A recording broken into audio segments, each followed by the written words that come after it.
देखते हैं वह कौन सा एक ऐसा कारक है जो अधिगम को सकारात्मक रूप से प्रभावित करता है। यानी कि बच्चे को सीखने के लिए इसमें से वही फैक्टर को चयन करना है, उसी विकल्प को चयनित करना है जो किसी विद्यार्थी को सीखने के लिए बाध्य करता है या ऐसे मोटिवेट करता है कि बच्चा उस विषय वस्तु को ठीक प्रकार से सीख सके। यही यह प्रश्न कह रहा है कि वह कौन सा कारक है जो अधिगम को सकारात्मक रूप से प्रभावित करता है, यानी पॉजिटिव रूप से लेकर के चलता है।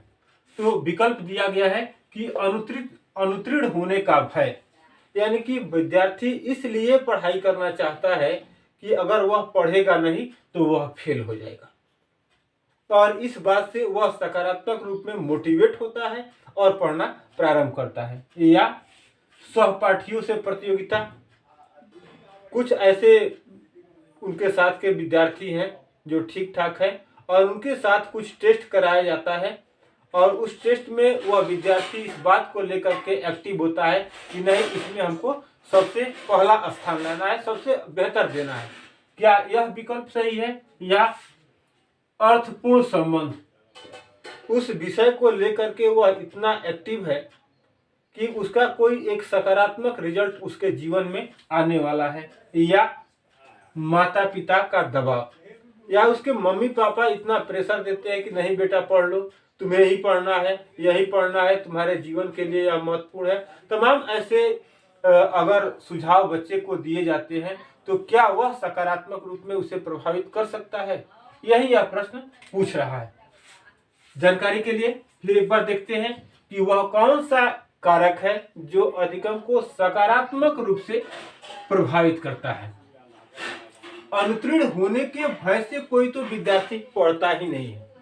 सभी विद्यार्थी का, सभी बच्चे का एक लक्ष्य होता है कि हम पढ़ लिख करके अच्छा अपने जीवन में उपलब्धि हासिल करेंगे, तो यह विकल्प तो हो ही नहीं सकता।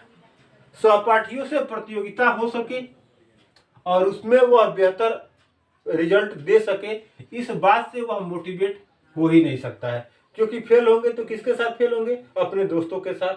तो कोई ऐसा उस पर सकारात्मक प्रभाव नहीं पड़ सकता है। माता पिता के दबाव के कारण बच्चा पढ़ता तो जरूर है, इसमें कहीं दो राय नहीं है, लेकिन यह सर्वमान्य बात है कि अगर माता पिता के दबाव में कोई भी बच्चा पढ़ता है तो वह पढ़ नहीं रहा है, उस प्रेशर को, उस दबाव को वह झेल रहा है, उसकी लर्निंग तो हो ही नहीं रही है और उसके विषय के प्रति अपनी रुचि कोई है ही नहीं, क्योंकि जब तक उसमें सकारात्मक कुछ बातें नहीं आएंगी, उसका करियर उसमें दिखेगा नहीं। केवल पढ़ लो, तुम्हें पढ़ना है, होमवर्क किए कि नहीं किए, या एग्जाम आ गया पढ़ाई कर लो, यह सारा दबाव जो माता पिता के द्वारा दिया जाता है यह भी उसे सकारात्मक रूप में प्रभावित नहीं करता।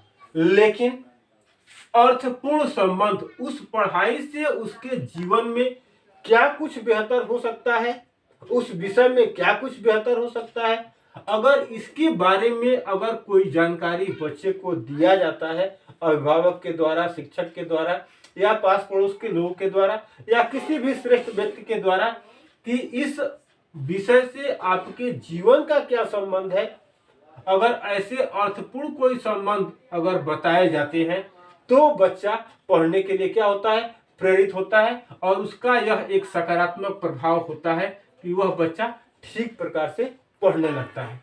तो आपका विकल्प सही क्या होगा? अर्थपूर्ण संबंध, सी विकल्प सही होगा। आगे देखते हैं, व्यवहार में आने वाले परिवर्तन जो अभ्यास के कारण होता है को कहा जाता है। देख लेते हैं, अभ्यास के कारण बहुत कुछ आप सोच पाए यह भी बहुत संभव नहीं है। क्रिया करना चालू करें अपने व्यवहार के आधार पर, वह भी बहुत ठीक नहीं हो सकता है। इससे भी कोई आपके जीवन में परिवर्तन नहीं आ सकता। या कोई ऐसी परिकल्पना या कल्पना बना ले, कोई हाइपोथेसिस बना ले अपने करियर को लेकर के, तो यह भी बेहतर नहीं हो सकता। लेकिन अधिगम एक परिभाषा है कि व्यवहार के कारण व्यवहार में आया परिवर्तन क्या है? अधिगम है। कि आपके व्यवहार में कुछ ऐसी प्रतिक्रिया आपके द्वारा की गई और उसके पश्चात आपके व्यवहार में जो परिवर्तन आता है वह लर्निंग के कारण आता है, जिसे हम अधिगम कहते हैं। तो व्यवहार के कारण व्यवहार में आया कोई भी परिवर्तन क्या कहलाता है? अधिगम कहलाता है। न कि क्रिया करने के लिए वह अधिगम प्रेरित करता है, न सोचने के लिए प्रेरित करता है, न परिकल्पना करने के लिए। सबसे पहले क्या आता है? तो अधिगम आता है।